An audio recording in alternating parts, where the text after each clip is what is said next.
Okay, loves, thank you so much for clicking on this video. So I'm just going to tell you where the items came from. And if you are not subscribed to the channel, go ahead and hit that subscribe button. Give this video a big thumbs up.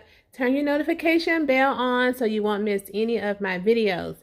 And just before you click off, be sure you watch the video all the way to the end, because I'm going to throw in a clip to show you how I made these beautiful floral DIY napkins here for my table setting. I'm just going to talk from afar first. So the wall art, the mirror plaques actually came from Ross last year. The vase actually came from Z Gallery. It's in stock right now. I'll place the link to the vase. My vase fillers here actually came from Michael's. I'll try to place a link to those.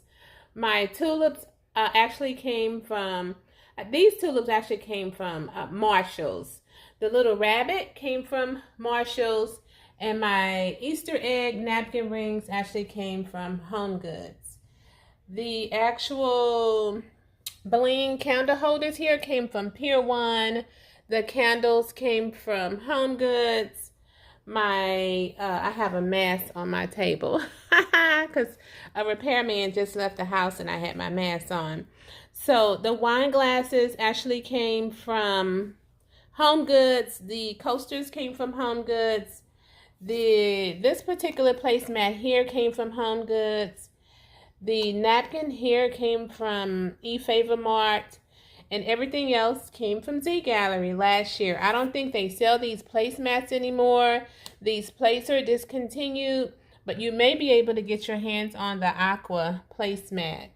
My throw that I have on the chair came from Z Gallery. My pillows also came from Z Gallery. Okay, loves, before I give you the tutorial on how to make these beautiful flowers out of your napkins, I just want to tell you this is going to be the last video of you seeing these creamy color walls.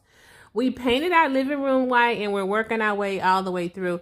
As you can see up here at the top, we've already started with the priming, and I'm just going to take that white all the way through my home, from my kitchen to my family room, and I'm super excited about that. I think everything's gonna pop just a tad bit more when I have my walls white, because currently the walls are like a creamy, dark cream color, and it's kind of throwing off my little decor schemes. So if you have not subscribed to the channel, go ahead and hit that subscribe button. Give this video a big thumbs up. Now here's the tutorial for the napkins, and after that I will see you all in my next video. Bye.